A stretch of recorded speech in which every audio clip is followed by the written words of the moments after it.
Hey, my name's Sim Kern, pronouns they, them, and I'm so excited today to announce that I'm starting a climate fiction book club with Sage from Sage Reads and Will from LifeGoofer. So I'll have links to their channels below and you should totally go follow them. They're awesome booktubers. And all of us are really excited about reading more climate fiction this year. So if you're not sure what climate fiction is, basically it's any book where the author is really centrally grappling with climate change. And that may be through the themes, through the setting, it may be that climate change is driving the plot of the book, but it's pretty central to the story. And that can occur across any genre. So cli-fi isn't really a genre, it's more a type of book, because just like climate change is affecting every single system on Earth, climate fiction can be incorporated into any genre. So for example, I wrote a contemporary cli-fi ghost story recently, Depart. And I just read a YA fantasy, Wench by Maxine Kaplan. Totally wasn't expecting it to be cli-fi, but turns out it was. The magical system was like a parallel for the Industrial Revolution, and there was like a great critique of eco-fascism in it, and I totally wasn't expecting that. So when we think of climate fiction, you maybe think of the near future dystopias like Octavia Butler's Parable of the Sower. You may think about like contemporary books sort of mourning the losses of ecosystems, like a lot of Barbara Kingsolver's work or Richard Powers. But more and more we're seeing climate change being a central element in all kinds of literature because it's affecting all of our lives more and more. So we're really excited to start this climate fiction book club and hope that you will join us. Today we're going to be announcing our first 3 picks for the months of February, March, and April. And then our live show where we have read the book and we're discussing it will be on the last Sunday of every month. Right now, you can follow our book club on Instagram. It's at Climate Fiction Book Club. There we'll be posting like reminders and announcements so you can make sure that you don't miss any of the live shows. So Sage picked our first book for February, which is War Girls by Tochi Onyebuchi. And I'll read you a little bit of the Publishers Weekly review. They gave it a starred review. In the year 2172, a civil war rages in Nigeria as the Republic of Biafra fights for independence in battles using advanced tech and giant mechs. War Girl Onyi, a Biafran rebel and former child soldier with a bionic arm, has made a safe place away from the war with her comrades and younger sister Ify, a brilliant hacker. I'm excited for this pick because I think that it shows that climate fiction can be, sci-fi, pop culture, action-packed young adult and appeal to like a broad array of people, of young people. And I think that that's really important. And I'm also really excited that this book is set in Nigeria. And even though it's a war set in the future, apparently it draws a lot on this history of the Biafran Civil War from 1967, which is a history that I know nothing about. And I love learning from fiction. So I know this is one of those books where I'm going to be like, pause, go to Wikipedia, like do a little research, and then like learning something that's going to be enriching my experience of the book. And I love that. So get a copy of War Girls. We will be discussing it on Sunday, February 28th at 2 p.m. Eastern, 1 p.m. Central Time, that's my time, 11 a.m. West Coast time, which is where Sage lives. And then that's 8 p.m. if you live in Denmark, which is where Will lives. So hopefully that's enough for you to figure out what time it is in your area. And that will be on Sage's channel since it's Sage's book club pick. Now, I got to make the March pick, and I chose The Spy in the Struggle by Aya de Léon. It's about a lawyer who winds up working for the FBI and infiltrating an extremist, Black environmentalist and social justice organizing movement. So Naomi Klein calls it gripping feminist heist fiction about turning the tables on the disaster capitalists in the jaws of climate apocalypse.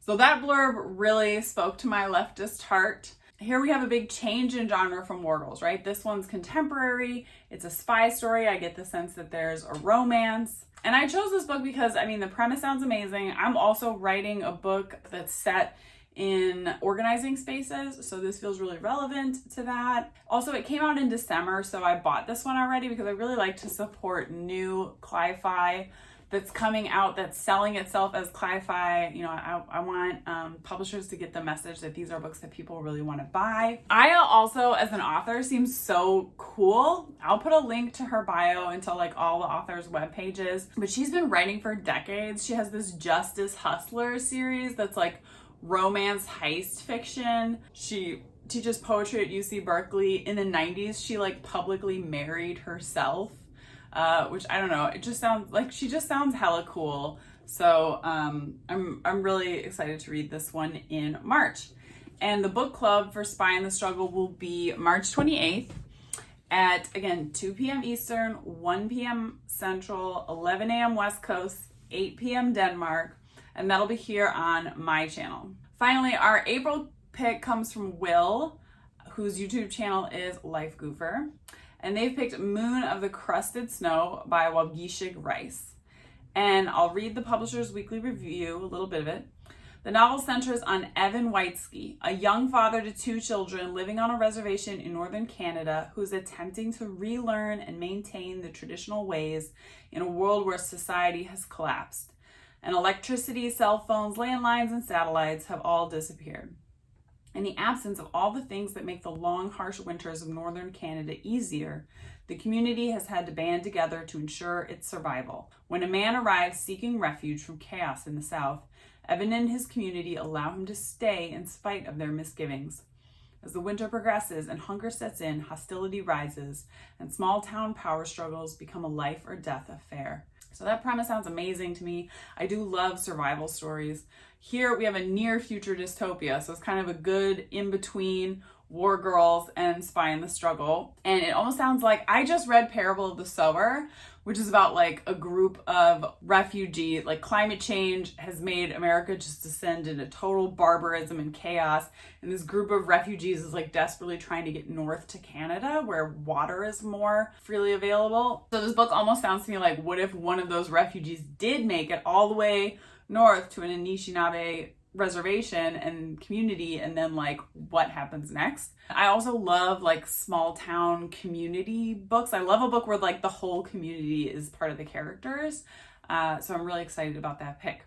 So the book club for Moon of the Crusted Snow will be on Will's channel, that's LifeGoofer, on Sunday the 25th of April at 2 p.m. Eastern, 1 p.m. Central, 11 a.m. West Coast, and 8 p.m. Denmark.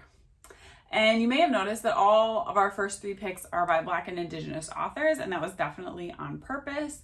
We all believe that, you know, Black and Indigenous authors, Black and Indigenous voices should be centered in any climate discussion, because those are the groups least responsible for climate change, and yet the groups suffering the most from climate effects already. Obviously, we're a group of white thems, but we'd love to have a more diverse book club. So if you're a BIPOC YouTube creator and you're interested in reading and talking about climate fiction and you want to join our book club, please get in touch, either like through our Instagram, or you can DM me on Twitter or something like that. So that's it for the book club. I hope that you will pick up a copy of one of the books and join us. And before I go, a few writerly updates for those of you who are interested in my writing career. I don't know if you are, but that's what I use this channel for sometimes. Last Thursday was my pitch day for my young adult novel, Sand and Swarm, which is a near future cli-fi dystopia. And it's been a week. For those of you who don't know what pitch day is, that's the day your agent actually sends out your official pitch and your manuscript to a group of editors. So right now my book is sitting in some editors' inboxes at some very big publishing houses, and it's very exciting. I haven't heard anything yet, which is normal. There's no guarantee that books that go on sale will sell, but I haven't gotten any rejections yet, and I'm just living that high while I can. And, you know, trying not to get my hopes up too much, but it's an exciting time. I also have a short story, also climate fiction. I'm obsessed with climate change, obviously. The Listener, which is coming out either this week or next in The Future Fire, which is an online magazine of science fiction and fantasy. The Listener is about it's like scene kid historical fiction. So if you were a scene kid in 2008 or an emo kid, or you knew some scene kids or emo kids, there will be a lot of like Easter egg references in the story that you may enjoy. And the premise is that this closeted queer girl scene kid Jane gets kicked out of her house by her mom one night, and then in that same wild, crazy night, she ends up gaining the ability to talk to trees, and it low-key sort of wrecks her life. So that's kind of the premise. The story is like a big, big part of my heart, and I'm really excited for it to be out there in the world. And I'll definitely be sharing the link to that story on Twitter and Instagram once it is up. So follow me those places if you don't already. Subscribe to me here, please, if you haven't. Subscribe to Sage Reads and LifeGoofer, and you won't miss any climate fiction book club updates. And I'll have all those links down below, and I'll see you next time. Bye.